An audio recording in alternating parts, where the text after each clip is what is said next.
What's going on, guys?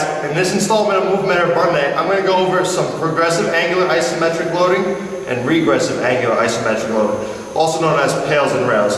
I've talked about a decent amount in my previous blog, so I'd like to break it down a little more in depth today. With PAILs and rails, what we're trying to do is we're trying to basically expand our range of motion. So with the cars, that's more of a maintenance and an assessment tool, but now this is really going to help improve our overall ranges of motion. Today I'm going to break down the angle. So what I'm going to do is I'm going to set up in combat-based position where I'm sitting back onto my heel. I'm trying to pull my front foot as close to my butt as I possibly can. So I'll show you guys from the side. So I'm trying to work into as much ankle dorsiflexion, aka toe up mobility as I have. From here, the PAILs contraction is going to be me pushing down into the floor through my heel and the ball of my foot. What I'm trying to do here is I'm gradually trying to work up to the hardest contraction I can build throughout that entire foot.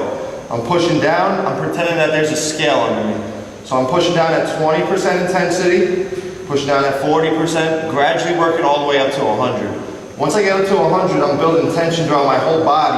I'm going to hold that for a 10 count in my head for 10 seconds. Once I get to that 10 count, I'm going to try to pull everything together to shorten that range of motion. Trying to pull my shin to my foot and my foot to my shin to really improve my ability to dorsiflex the ankle. So I'm going to do a PAILs contraction up to 100. I'm going to do the PAILs contraction at my maximal capacity for 10 seconds. I'm going to do a rails contraction for 10 seconds, trying to pull everything together.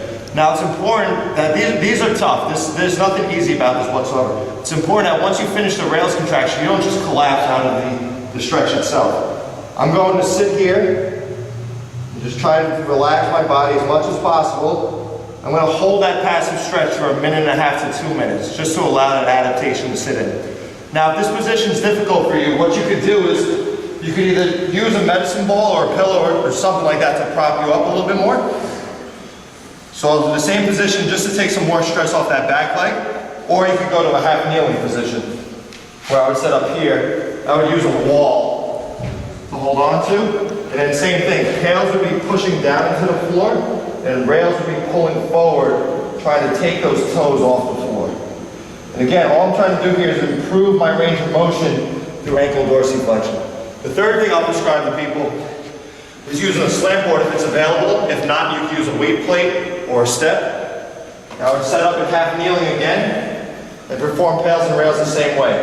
PAILs here is pushing down into the slant board. So quick review, work up to 100% intensity through PAILs, pushing down into the slant board. We're going to hold that for a 10 count, and we're going to try to pull everything together. Really trying to shorten that distance.